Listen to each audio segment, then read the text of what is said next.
How's it going, my fellow speedsters? Welcome to a Flash Season 7 Episode 16 recap, breakdown, and review. So this episode is continuing along, I would say, the very plot-driven side of Season 7, kind of as predicted, because I think, whether I said it last week or the week before that, with the Godspeed story arc only spanning the final few episodes of this season, I expected it to be a lot more engaging. Just instead of filler stuff, it's a lot of main plot right up until the end, especially this episode proving it with last week, once again, that there was no in-between stuff. It's just pursuing the Godspeed storyline. So this episode was another episode that I'm happy to report that in terms of like the Flash and its current state, I couldn't really watch what it had turned into, but I can watch this, albeit that doesn't mean it's perfect. In fact, still far from perfect, but I am still very much so a lot more on board with what we're watching now. And yeah, I really enjoyed the very, very ending entrance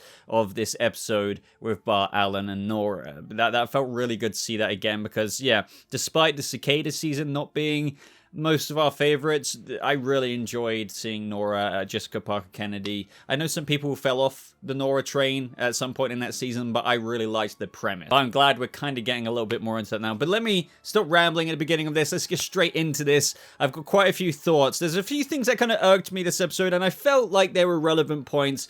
And it's something that I think a lot of fans have questioned at points in time in terms of the Flash when traveling to the future and whatnot. But I really want your thoughts on that. So subscribe if you're brand new, of course. Let's get into this, and like this video if you do go on to enjoy it. So, the beginning of the episode picked up with Barry in the dream once again. We had the news reporter saying that the CCPD advises you to stay indoors as the violent speedster war continues. And ultimately, we had Nora just saying, "Dad, something's wrong. Our family, our future, it's all changed." And that all stemmed down to Barry waking up once again, freaking out that if Godspeed and this Godspeed stuff is happening now, with obviously originating as Nora's villain in the future, does this mean my family is at threat? Is Nora even alive in the future? Do we even have kids? I think that's quite a understandable thing for Barry to think about. I really wasn't on board with the whole dream thing last episode. Just because you had a dream means you're a pregnancy detector. Like that didn't really add up to me. But this seems to be like, from a chronological standpoint, yes, if this is happening now, then does this mean that things are out of place in the future? And yeah, it just feels nice having, I think what people have been brought back into the fray of the Flash, so to speak, is they're seeing speedsters just go around in Central City like we see at the beginning of this episode, mainly Godspeed just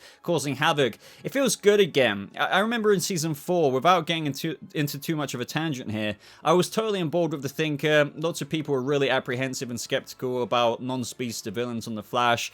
But, you know, even though I enjoyed parts of DeVoe, The Flash didn't do all that well with non-speedster villains. It really struggled to maintain an interesting season and engaging one for fans. That in between the filler episodes and the non-speedster main villain, it was kind of a chore at the best of times, I felt. But now you can just see the chemistry change in the audience when there's speedsters in the fold. Team Flash, we're talking about the original 6 Godspeeds want Barry's speed, but 6 more showed up to save him. How do we stop a civil war if we don't understand why both sides are fighting each other? So this episode came about kind of trying to understand that, and we were really going to take a leap this episode, because since that was the main thing, we all knew as an audience that we're going to get the next big step in terms of finding out what's what. I have to say, like, just looking at my bullet points here, we have the whole Kramer situation. Obviously, we had Cecile worrying about Joe because signals couldn't get outside Central City. Kramer would apparently recognize the signature of Adam's pulse rifle anywhere. But really, yet again this week, not to sound too disrespectful, but this week with Allegra and Esperanza Garcia, and yeah, just Joe and Kramer,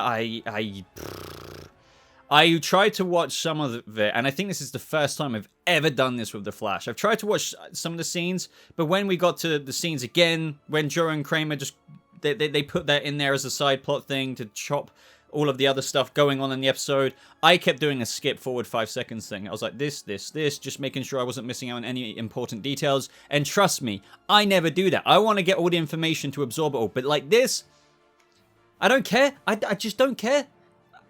And I hate saying that because I love Joe West on this show, right? But I just feel like when you have this other storyline going on with Godspeed and us trying to find all of that, when you have these other scenes put into it, like Allegro going after Garcia and then Joe and Kramer doing something else, it just feels like, did somebody change the TV channel? Because if so, I want to put it back on the Flash. That's what I can liken it to. It's like someone else grabbed the remote and changed it to Channel 7. Like, why are we watching this? Like, why? Get back to the good stuff. It's interesting because this is where one of my gripes initially settled in. Now, here I have in my notes saying, Barry tells Caitlin about a dream of Nora in the future. You know, this is his second dream, so he's naturally afraid. I completely am sold on that. It's understandable. I don't know. I just feel like Caitlin's saying, well, you could go check on her. It's just like, has nobody learned anything about Flashpoint? Now, they kind of go back and forwards on this, which was really a big mind screw or head feck for me, if that makes sense. Because I feel like the Flashpoint lesson learned, it's something they use in the Flash to be like, no, you can't do that because we've learned the lesson, remember,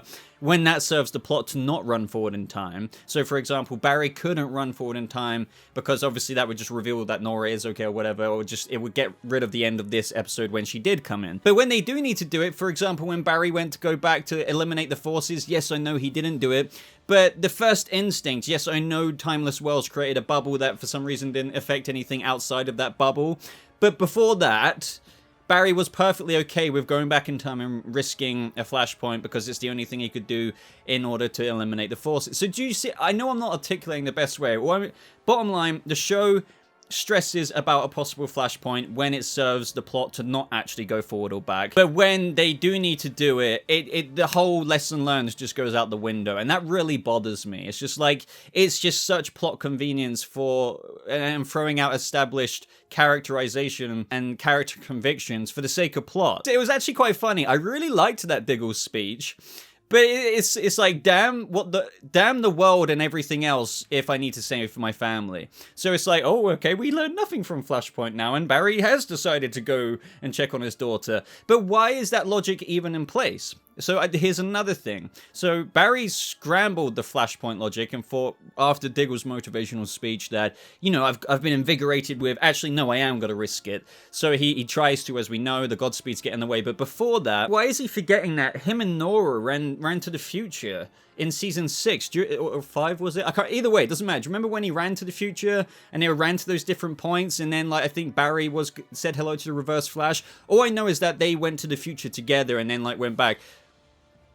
If all you needed to do is go check on your daughter from the distance, and you're worried about a possible Flashpoint being created because of that, but then why are you contradicting the past times you just did run to the future to check on things? Like, I don't get it. Stick to your own goddamn rules. By the way, Diggle arriving. This was obviously nice to see. It's good to see him in Spartan outfit again, or costume, or just, you know, he's in Spartan mode. And obviously, we were continuing along the Green Lantern storyline this episode. I didn't review Batwoman when he was in it, but obviously, he had the headaches. He wanted to go see the Gotham doctors, which gets brought up again in this episode, saying, like, if there's anything actually physically wrong with me, they would have picked that up. But obviously, we know it's a bit more cosmic.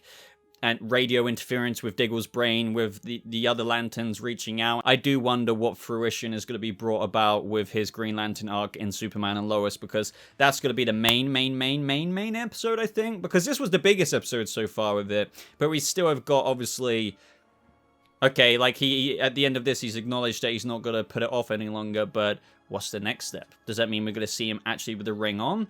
I don't know if we're going to get a suit, though. That, like, why waste money for a suit that's not going to be used again? So I feel like we might just see him put it on and then glow and then get teleported to space, basically, to enroll in the Lantern Corps. Diggle's main purpose initially is to bring the trap that Cisco whipped up after Barry reached out to Cisco behind the scenes to kind of fill in on what's going on with the Godspeed War. So Cisco came up with the entropy trap, which basically is like a stasis thing. So if Godspeed or a speedster goes into it, you get suspended in time in that specific place. Going along more in the Godspeed route, this is where we have the Godspeed clones come back again. The Flash starts running. He activates the signal from Barry's ears in terms of identical to the original Godspeed so that the new Godspeeds will think that he's their rival. Basically, the idea behind it is that they wanted to capture one of the good Godspeeds so they can try and get some information as to what the bloody hell is going on here. Why is there a war in their present day from the future? Like, it is a bit complex when you think about it like that. And I have to say, like, I really like this scene. There was just something different about it to that of your typical speedster chases we've had before.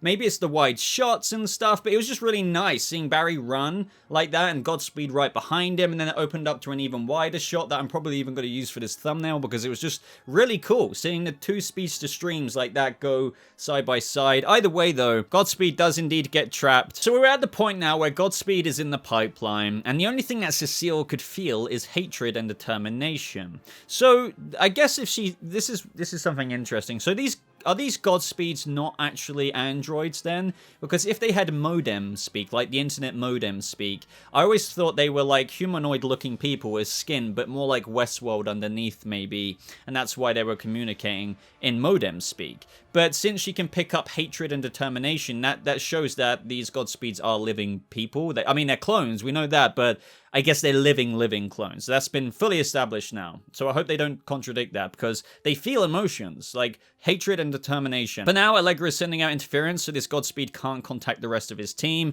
And to be honest, I feel like this is a bit of a weak point. This is a bit of a nitpick, to be honest, but, you know, this is the kind of thing that really does go on in The Flash all the time. So if one Godspeed was missing, like they've noticed, or even just, let's just say they didn't notice this Godspeed missing. When these Godspeeds are coming back, why haven't they just stormed Star Labs again? Like, you know, just for the sake of it. They know that's where Barry Allen is.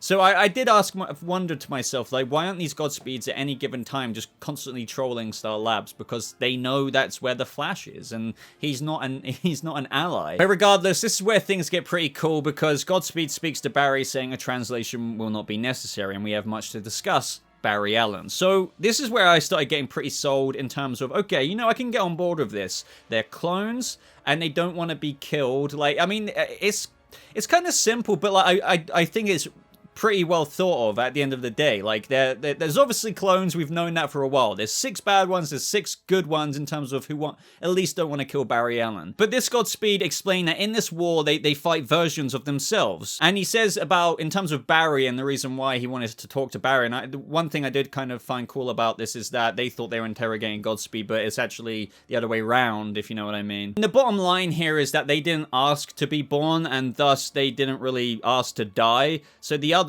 they want Barry's speed to give to their master, the original August Heart, but upon completion of their mission, they will just simply bow down to his final edict and at just total submission. And it kind of reminds me of the Savitar storyline where they created multiple Barry Allens. It was a mistake of Barry's in the future, where after all the other ones either got killed or disregarded by Savitar, the one that was left remaining just feels kind of, well, he feels.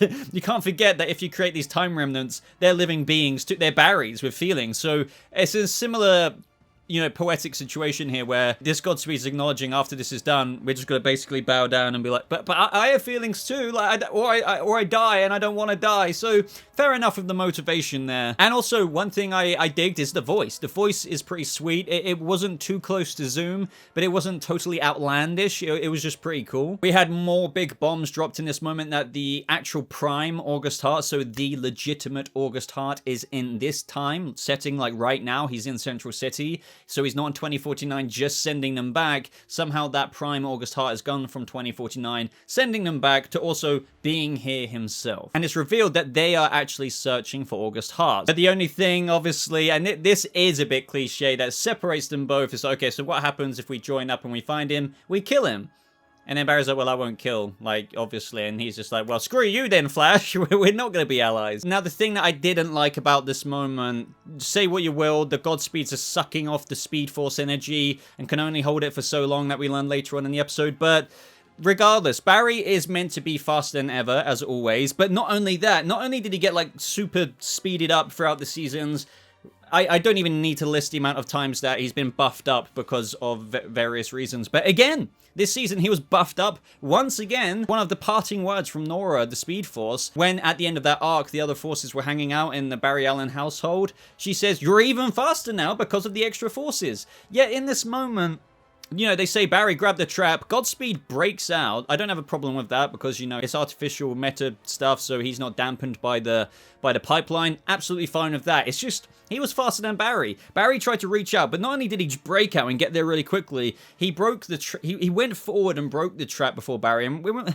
it's like, again, this is the problem with speedster villains. Why was Barry so slow here? It's like you did nerf him for the sake of this scene.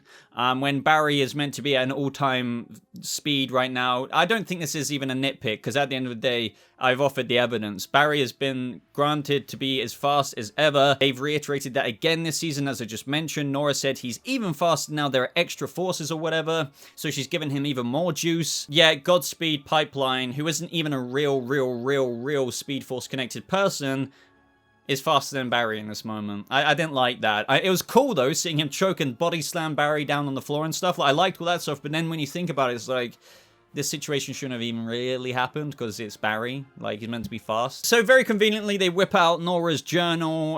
You know, Iris had thought of this, apparently. The same Iris who's apparently been abducted by Dion for safety reasons. Nora in the future had been looking out for the original August Heart, and she noted down a few places that seemed personal to August Heart. So Barry sends Diggle and Cecile after those locations. And look, the only thing I will say about that is they're capable people, but I don't know if they're capable to take on a speedster. I know Barry had his own thing that he wanted to do and check on Nora, but I felt like it was kind of very newbie and naive to send John Diggle and Cecile after locations of where, like, for all they know, the real prime Godspeed would be at. At this point, they didn't know it was some guy hiding behind a bin with his memories gone.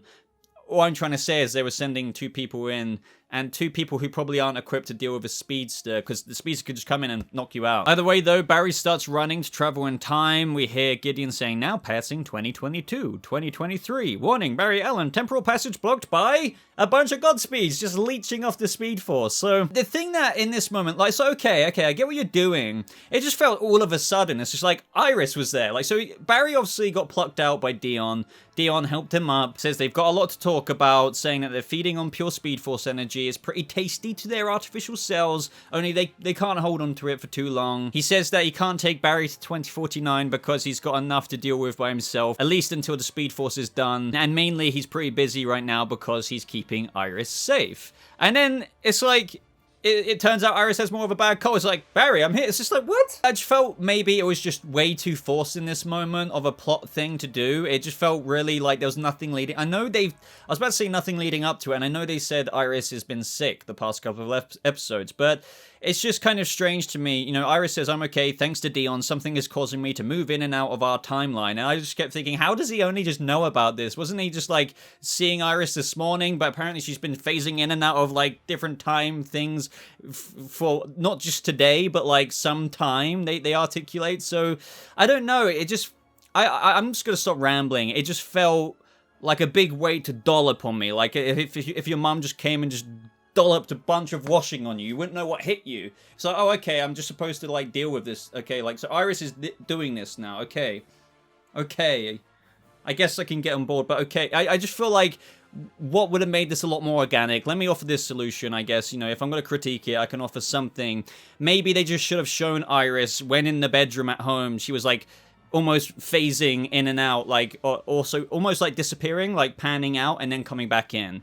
Then, like, also articulating that to Barry. And then maybe that would introduce how they're kind of concerned about it. And then it would seem a lot more natural for her to pop up in that little space that Dion was chilling in. But to just do it randomly just felt way too of a big thing for nobody to notice, more or less. And we're back with the mum stuff. She's not your freaking mum. But okay, mum's been phasing through temporal planes, man. I don't know why, but once I sensed it, I knew I had to step in and help. He articulates that if he hadn't been using all of his stillness to stabilize her, she would fracture through time itself. Either way, though, Barry's, like, super confused, basically emulating what I was feeling in this moment, and he just kind of has to deal with it. And yeah, I guess, like, he just has to accept it, as Dion tried to make him see, like, this is the only way to save her. And yeah, I'm just gonna say it again, it's just, like, such a big thing about, oh my god, saving Iris, like, she has to be saved. If she doesn't, she will die and fracture throughout time. It's just, like, such a big thing to not only put on us, but also push to the side again to get on with another plot. Like, this is one of the main characters who is all of a sudden apparently this close to dying. It's just,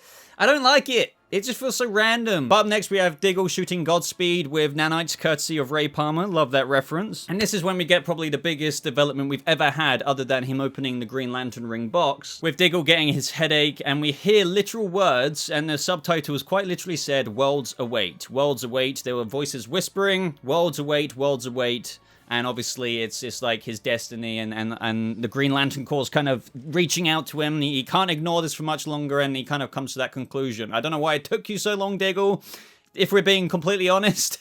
But yeah, it seems that he's no longer going to ignore it. And this is kind of where he basically yeeted out the episode. It's like, okay, I came to help, but I've got shit to do now. So bye. At this point, there's like notes I have of Esperanza Garcia dying alone because she went in there alone. And like, I just wrote down like the transparency here is as obvious as teaching a child that a triangle shape fits in the triangle hole. Like with what they're trying to do with this story. It's just, was I supposed to feel something for this character dying? Like, I know this sounds so harsh, and I hate being harsh, but it's like, was I supposed to genuinely care? Like, I'm really asking this question. Was I supposed to feel something? Because I didn't. And if anything, the fact that they were trying to make me care about it as they kind of zoomed out and Allegra was crying at the floor, it just made me laugh out loud because I knew what they were trying to get out of me. But, like, it couldn't have been polar opposite of the emotional spectrum I was feeling. With Cecile and Diggle searching those locations, they finally get to the one in the notes that say that August Hart works here and at this address in 2049. And it turns out that they did find him, but it's just some guy hiding behind a little recycling bin or something who's forgotten everything. Now, I do admit that's really fascinating to me. Why has he forgotten everything? Definitely got my speculation and theory brain going. Like, did he try and hide out? Was the Civil War getting too much in 2049 that when he traveled back, he wanted to... I don't know. It doesn't really make sense. But, like, the fact that I don't know the answer has me intrigued.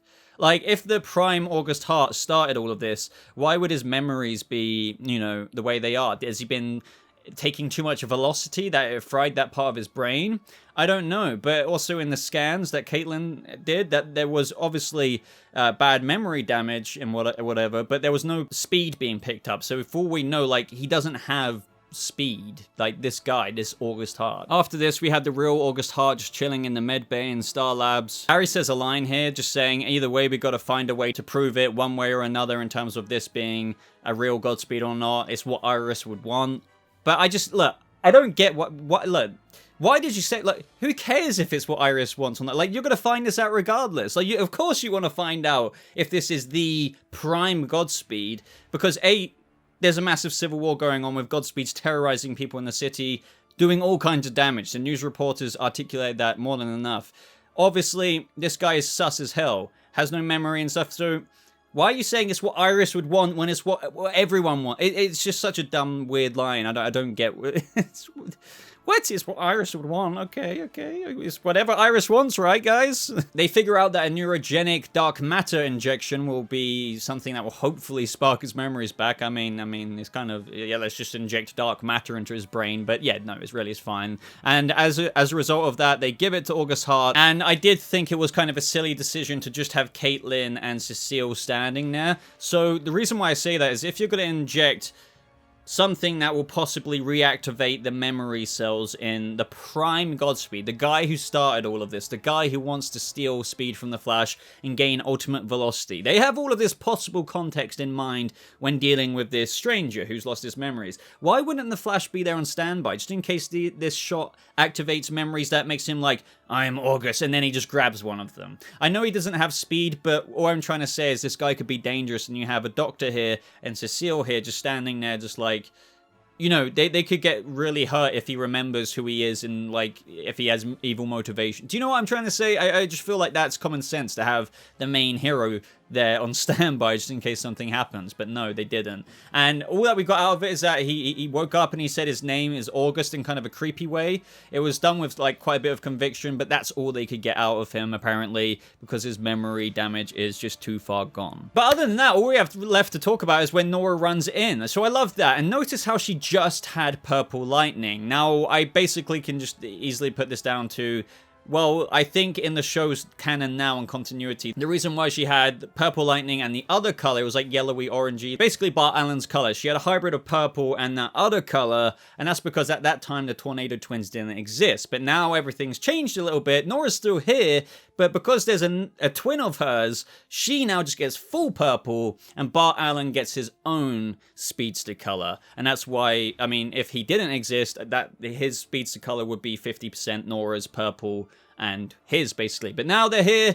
This was quite a cool intro because it's just great seeing Nora back again, at least for me. It brings me back to a time of, yeah, when the Flash wasn't like what it used to be, but at least I was reviewing it a lot more positively, if you know what I mean. And she says, if you're happy to see me, you're gonna be twice as happy in just a second. And then that's when Bart Allen comes in. And I thought he did a spectacular job. It was a great entrance. I have to admit, the suit does does look better than what it had. I mean, there was that awful promo poster that everyone was taking the piss out of. But even when I saw the suit in half-decent promo photos, I thought, look, I appreciate how it's comic book accurate, but there's something about the silver that just looked a bit like, the material just wasn't it, maybe. I just don't know. But in the episode, fully transparent, I think it looks great. Like, I don't know if I would say it looks great, but it looks a lot better than what a lot of people were giving it a bad rap for, if that makes sense. But yeah, I felt like he came in, it was a really natural Bart Allen kind of dynamic here. I love how kind of annoyed, well, not annoyed, but Nora was just getting bumped into when she was rolling her eyes and just like, ugh, with her brother there. I feel like they're going to be a really good Tornado Twins dynamic. I really do. So yeah, that ending did get me more excited for the two-parter finale next week. Now the promo does show more of this. Jay Garrick, obviously the Speedster Civil War is now being fought with even more speedsters on all fronts, with Jay Garrick coming in. We have the Tornado Twins. I can't wait to see the dynamic with Barry and now his son. That's going to be quite cool to, like, you know, just see in general. I would say that I'm kind of low-key looking forward to the next episode, and you know, that's massive progress at the end of the day. We still don't have all the answers. There are a few things that I didn't like that I've mentioned, like the Flashpoint character changing stuff that seems to happen. Yes, I will do it. No, I won't do it. We have learned a lesson. We haven't learned a lesson. But other than that, you know, we had the Godspeed being faster than Barry in that one moment. That didn't really make sense to me. But overall, you know, it's the end of the season that, as I predicted, would be a lot more engaging, just because it's a storyline that is maybe continuing into season 8 as well, but they only had 4 episodes to kind of start to explore. So you know, with the final 4 episodes of the season, it was going to be a lot more plot driven, and I'm glad to see that it is. But that still doesn't put it up to like, oh my god, the Flash is redeemed. Even though I made a video saying, can Godspeed redeem The Flash Season 7, that video title was more of a bit of a trick question. That no matter what they do in these final 4 episodes, and we're on the final 2 now as of next week's and the weeks after that, 3 or 4 episodes doesn't redeem a whole season. It just doesn't. It just doesn't. And we, you know, I don't want to rain on the parade of like I guess what fans are enjoying about The Flash a bit more now, but yeah, I hope for the best for the final couple of episodes, but I'm still kind of like, with this season overall, but at least they're making it a lot more interesting in the final run. But everyone, what did you think of this episode? Let me know down in the comments below. Let me know what you thought of my thoughts, maybe some things I missed, some things you might disagree with me about, which is, you know, I love reading your thoughts. Agree or disagree with me or whatever, just let me know. Like this video if you did enjoy it, I'd really appreciate that, and especially subscribe if you haven't subscribed already. If you want to follow me more, as I mentioned earlier, Twitter and Discord and all kinds of links like Patreon are in the top pinned comment. Click on show more to expand the links. But thank you so much for watching. I hope you all have a lovely rest of your day, and I'll see you fellow speedsters in the next video. Goodbye.